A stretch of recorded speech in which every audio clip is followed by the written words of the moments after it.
Hi everybody, it's Jenny from the Missouri Star Quilt Company, and I've got a fun project for you today. Today we're talking about an old block called the monkey wrench block. So let's take a look at this quilt behind me. Isn't this great? It's darling, and it actually has a little bit of a double monkey wrench to it. So we have our regular block here, but when they come together, that white, those are the same shapes, and it makes a little double one. So let me show you how to make this. So to make this quilt, you're going to need two 5-inch packs of squares, and we have used Buttercup by Whistler Studios for Windham Fabrics. You're going to need some background, and we have used this white, and you're going to need 1.5 yards of that. This right here is our outer border, and you're going to need 2/3 of a yard. And whenever there's something that resembles a stripe, I love to use that on the binding. So I use this right here, and you need 1/2 yard for a quilt this size. And then our backing right here is 3 yards of backing. Let me show you this backing. It's so cute. Isn't that beautiful? It's just so pretty. And look at that little binding right there with the little stripe. I think it came together really good. The quilt pattern on this is called Free Swirls. It's just a beautiful quilt pattern, and the quilt ends up being 43 by 50. Now I want you to remember that I just used 2 packs of charm packs. So if you want a bigger quilt, you're just going to double up on these fabrics, and you'll get to make one. I think it'll look great as king size.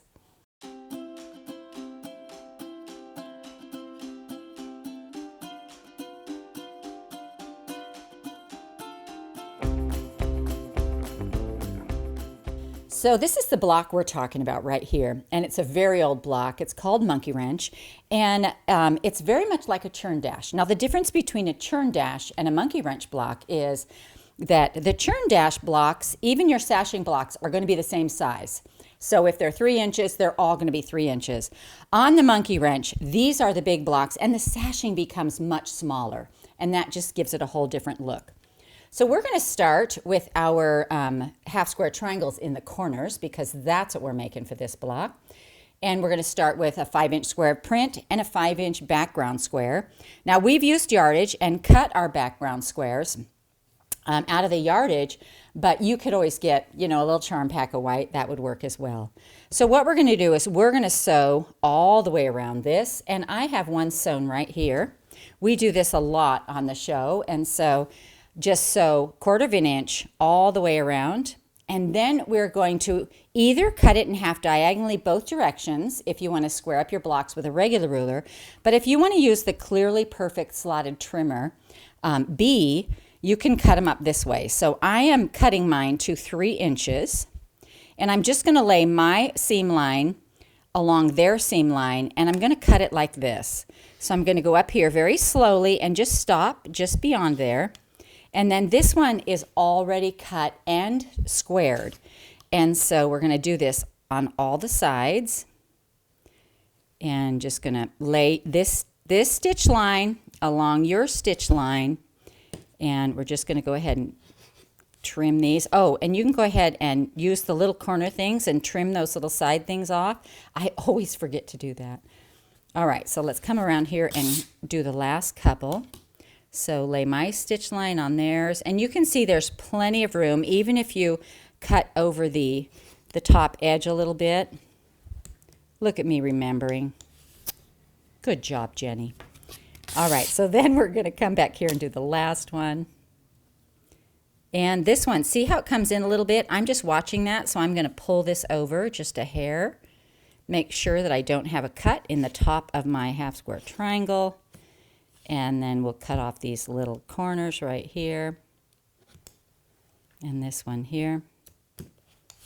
And then we're going to press these open. So I like to press to the dark side. And we're just going to roll these back and get them nice and flat. And one more.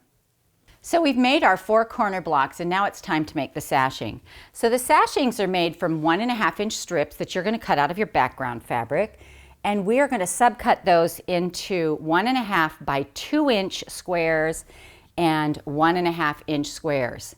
Then you need your colored squares.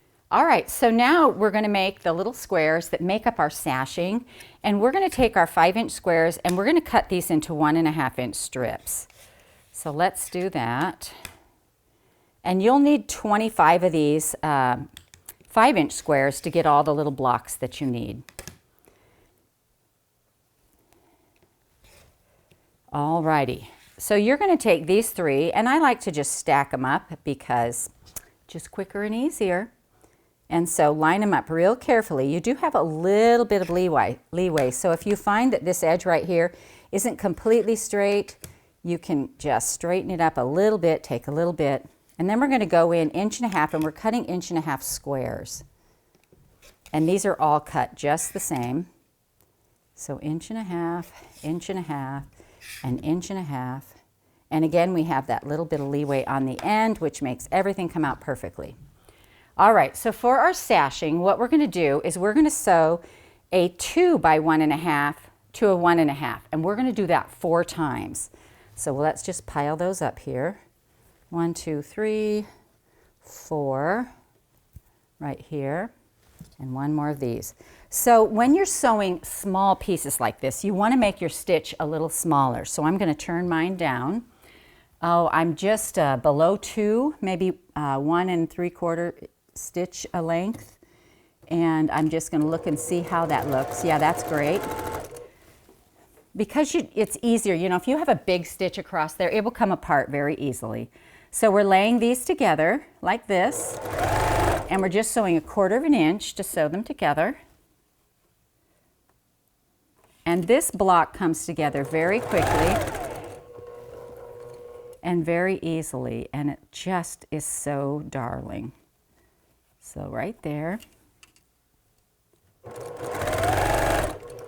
Alrighty. So then we're just going to clip these apart, and I'm going to press them open because now we can assemble our block. Alrighty, so we're just going to press these open, and I'm pressing to the dark side. All right, so let's lay out a block so you can see what's happening here. So our little half square triangles that are squared to 3 are always going to point to the middle like this. And then our little sashings are going to come in here in the center, and you want your color toward the middle. And so you have 1 for the 2 top ones and 1 for the bottom one. And then this is the sashing that comes along the center. But let's sew these together first. And so I'm just going to line them up like this so that the color touches the color in the bottom corner. That's my little mantra. And so we're just going to come here and sew that.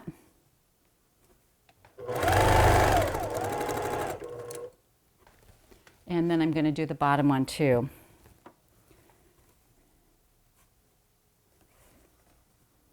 All right, make sure that seam's laying down nice and flat.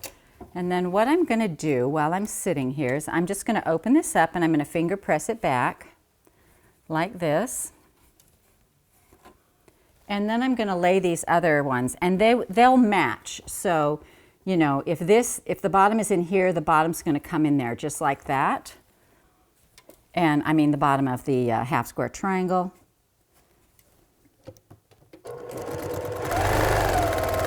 And then this one the same. So they're going to mirror each other like this. And so we're just going to sew that on. And these are our 2 block halves.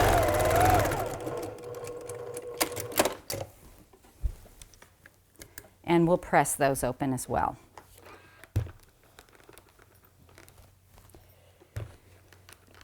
All right, so now we get to make that center sashing, and we've already made these 2 pieces, and what we're going to do is we're going to put 1 little white square right in the center, just like that. So we'll sew this little sashing together with our 1 little white square in the middle.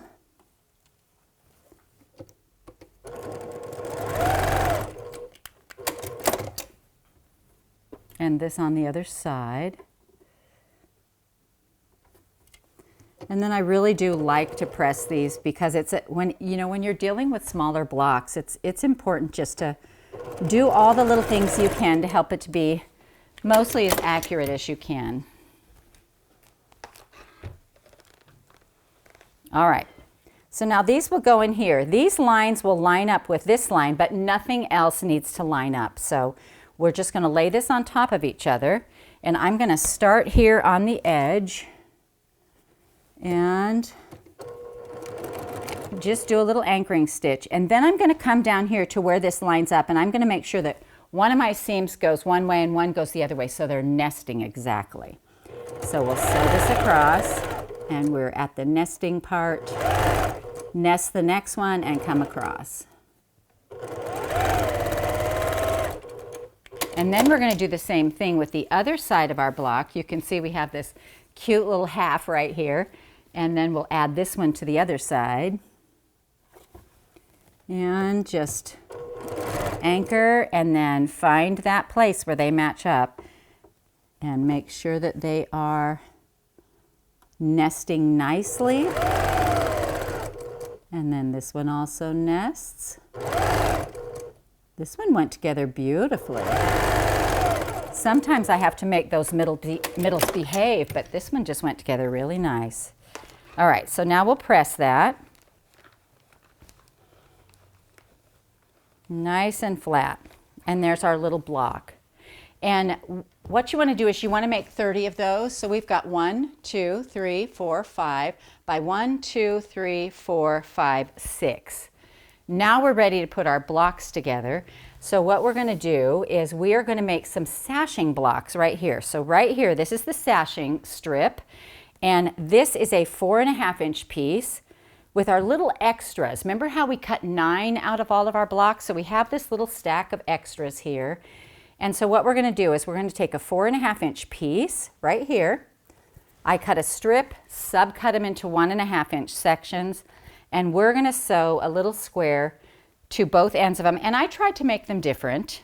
And so we're just going to put a little 1.5-inch print square on each side of our 4.5-inch background square.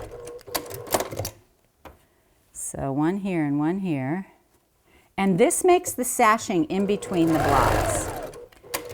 And the reason we're going the extra mile on these little sashing blocks is because this is what makes that secondary monkey wrench right in the middle. So then we're here with our block, and we're just going to sew them onto the right-hand side of all of our blocks. So we'll just sew this. It doesn't line up to anything, so you're just looking to make sure that it lines up. Now you can see this one. See how it's just a hair short right here? I'm going to put this block on the bottom because the feed dogs will draw in more fabric, and I'm just going to sew it down, and I think you'll be amazed at how easily that fits whenever you have that problem. So the feed dogs just are on the bottom. They will ease in more fabric. And then this should just line up out here. It did perfectly. See, all of a sudden we have no room out there. We can just press that back. Now, also, if it doesn't line up exactly, as long as it's within that 1/4 inch, you'll catch it in the seam, so don't worry about it too much. And then what we're going to do is we're going to sew these together in a long row of 5. And so we'll just sew a long row of 5, and then this will end out here. So right here, see how the sashing is right here in the middle? And I don't have a sashing on the last one. So save some of those blocks without the sashing out here because we just put a little 1.5 on the outside. But we have to do the center sashing. So this row right here is one long piece of sashing. And so let me show you how it looks. So this is how it looks right here. And so you're going to line this up when you put it on. You're going to line it up. You're going to have all your blocks sewn together, and you'll line it up just like this. It's the same 4.5 with the 1.5-inch pieces, but in between every section is a little 1.5-inch block. And then as you put these together like this, you can see this is going to make that secondary little white churn dash right there. Oh, this is the wrong one for that. Let me do this right here. Wait, it's right this. All of a sudden I'm lost. Hang on. Here we go. We'll put a little square up here. So see how that's going to come together? Another little square down here. And it will make this little white churn dash right here, this little secondary churn dash. And so it's just darling and easy how it goes together. And then once you get out here, you've got this little 1.5. So this little border right here is a 4-inch border. And then we just added our little strip of stripe binding, and I just think it comes together so cute. Again, I think this would make a great king-size quilt for any of you ambitious people out there. So we hope you enjoyed this tutorial on the monkey wrench block from the Missouri Star Quilt Company. Hey everybody! Every week I give you a new idea, and we are almost 1 million quilters strong. So join us every Friday for a new tutorial, and if you haven't clicked or subscribed, make sure you do that today. See you on Friday.